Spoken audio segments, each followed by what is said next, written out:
Memorial trust ఇప్పుడు వరకు 29 సంవత్సరాలు అయింది ఈ ట్రస్ట్ ప్రారంభించి.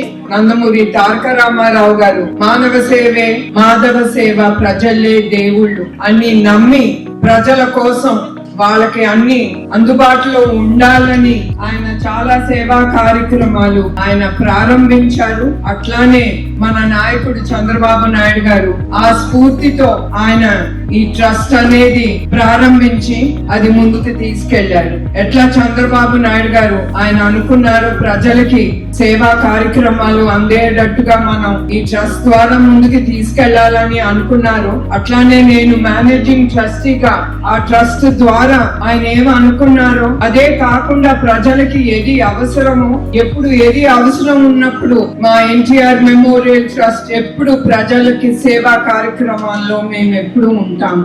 ఈ మెడికల్ హెల్త్ క్యాంప్ గాని, చదువు గాని, మహిళా శక్తికి వాళ్ళకి ఏది చేస్తే వాళ్ళ కాళ్ళ మీద వాళ్ళు నిలబడతారో అని అవన్నీ ఆలోచించి అవన్నీ ప్రజలకి అందుబాటులో ఉండాలనే ఇవాళ అట్లానే మీ అందరికి ఈ హెల్త్ క్యాంప్ అనేది మీకు అందుబాటులో ఉండాలి. మేము చాలా క్యాంపులు చేస్తున్నాము అని మాకు తట్టింది. ట్రైబల్ ఏరియాస్, గిరిజన ప్రాంతాలకి మనం వెళ్ళాలి, మన అందుబాటులో ఉండాలి. వాళ్ళకి ఏది అవసరమో అది చూసి ఏది మనం అప్పటికప్పుడు ఏది మనం చేయగలము మందులు, ఇప్పుడు డయాబెటీస్ గానీ, బ్లడ్ ప్రెషర్ గానీ అప్పటికప్పుడు మేము ఆలోచించి అవి మీకు అందజేయగలం. కానీ దాని తర్వాత మీకు ఏదైనా అవసరం ఉన్నప్పుడు మేము తప్పకుండా గవర్నమెంట్ హాస్పిటల్ గానీ, కార్పొరేట్ హాస్పిటల్ గానీ మిమ్మల్ని అందరినీ రికమెండ్ చేసి అక్కడికి పంపించాలని మేము నిశ్చయించుకున్నాం.